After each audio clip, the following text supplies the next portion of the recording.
این خمیر هوا خشک برند داسه، یعنی وقتی از بسته‌بندی خارج میشه و در مجاورت هوا قرار میگیره پروسه خشک شدنش شروع میشه. در اصل برای ساخت مجسمه هست، ولی ما میتونیم باهاش چیزای دکوری و کاربردی دیگه هم درست کنیم. نیاز به کوره نداره، نباید هم اونو توی کوره و فر قرار بدیم. پس مثل ظروف لعابی که توی کوره قرار میگیره ضد آب نیست و قابلیت شستشو نداره. فقط مثل مجسمه میتونید گرد و خاک رو از روش بردارید. مقاومتش هم شبیه ظروف سفالیه، نه خیلی راحت با تماس دست و استفاده میشکنه، نه اونقدر مقاومه که اگه ضربه محکم بهش بخوره یا پرتش کنیم نشکنه.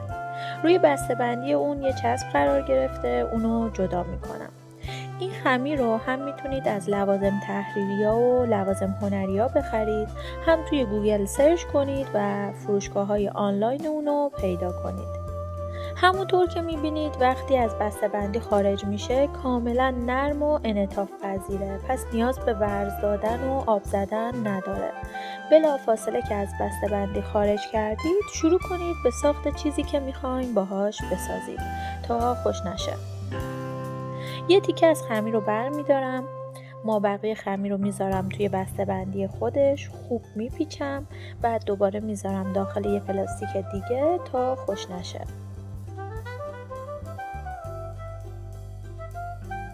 با کمک وردنه پهنش میکنم.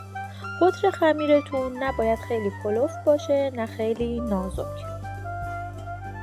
بعد با هر وسیله گردی که اطرافتون دارید قالب بزنید.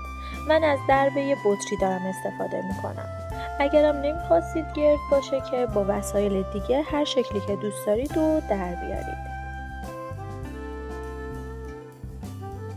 کاملا که مطمئن شدید طرحتون جدا شده، مابقی خمیر رو از اطرافش بردارید.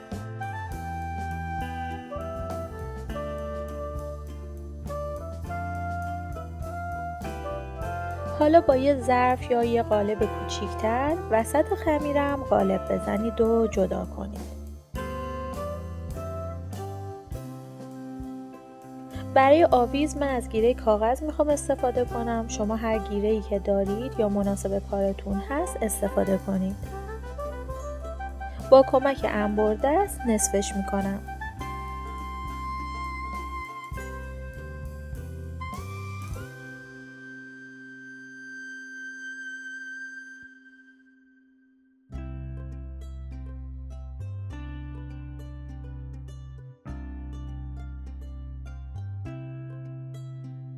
بعد فرو میکنم قسمت بالای کارم.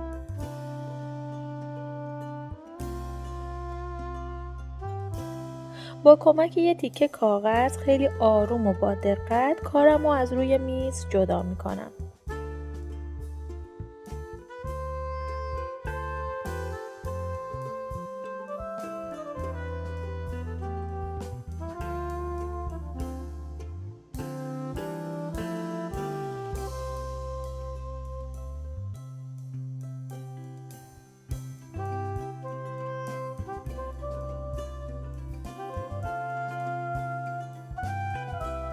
انگشتم رو با آب خیلی کم خیس میکنم. گوشه و سطح کارم رو صاف میکنم.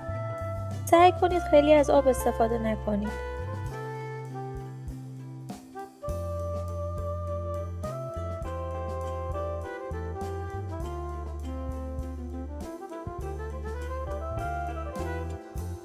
24 ساعت اجازه میدم تا کارم کاملا خوش بشه. بعد از 24 ساعت با سنباده نرم سطح و لبه‌های کارم رو سنباده میزنم. به جای اینکه از آب برای صاف کردن سطح کارتون استفاده کنید، با سنباده به راحتی میتونید سطح کارتون رو صاف کنید.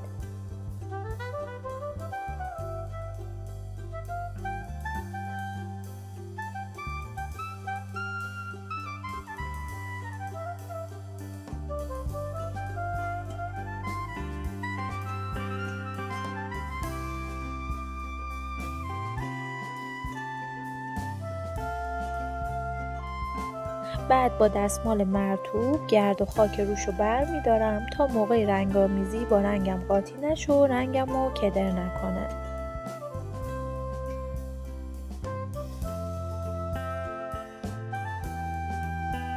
من از رنگ اکریلیک برند کادنس برای رنگ‌آمیزی دارم استفاده میکنم. پیشنهادم به شما هم اینه که از رنگ اکریلیک برای خمیر داس استفاده کنید، چون مناسب ترین رنگ برای ظروف دکوری و مجسمه و دیوارکوب همین رنگ اکریلیکه. حلال رنگ اکریلیک آبه، ولی میزان استفاده از آب به غلظت رنگتون بستگی داره. دقت کنید نه رنگتون اونقدر شل و آبکی باشه که کنترل رنگ سخت باشه و پوشانندگی نداشته باشه، نه اونقدر صفر باشه که رد قلمو روی کارتون بمونه و قلمو به سختی حرکت کنه. یه رنگ با غلظت متعادل میخوایم. خمیر داس ضد آب نیست، یعنی نمیتونید برای چیزایی که با آب و رطوبت در تماس هستن استفاده کنید، ولی اگه با رنگ اکریلیک رنگ کنید میتونید با دستمال مرطوب پاک کنید و رنگ پس نمیده.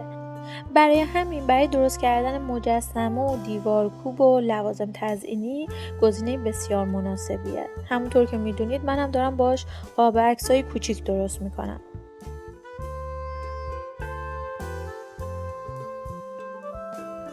برای درست کردن قاب عکس خیلی خمیرتون رو کلوف درست نکنید که سنگین بشه.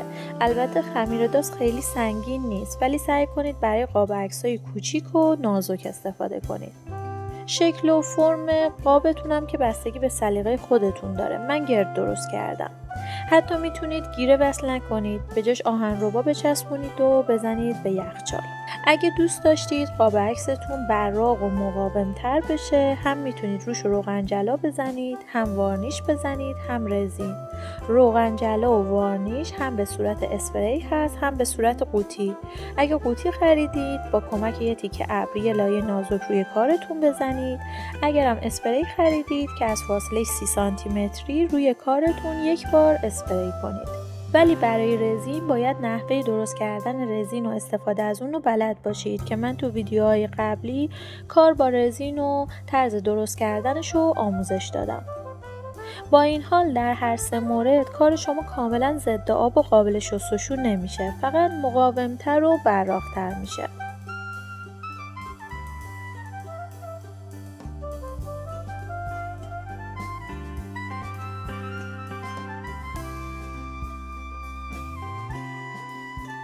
خب اینم از قابای خوشگل من که حسابی خوش شده. الان میتونم پشتش رو عکس بچسبونم.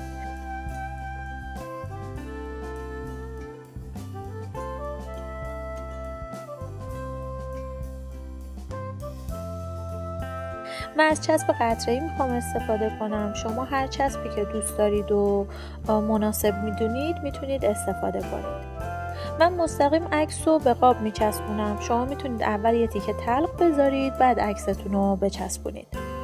نیاز نیست دور تا دور کارتون رو چسب بزنید. کافی 4 تا گوشه رو چسب بزنید و عکستون رو بچسبونید.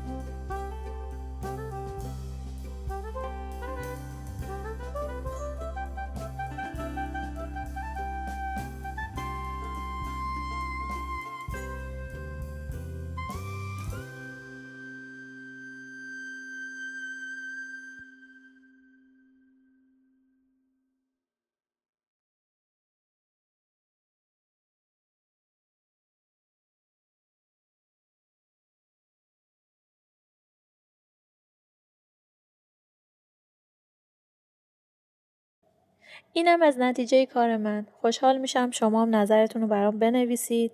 اگه ویدیو رو دوست داشتید حتما لایک کنید. پیج من رو سابسکرایب کنید تا چیزهای بیشتری رو کنار همدیگه یاد بگیریم.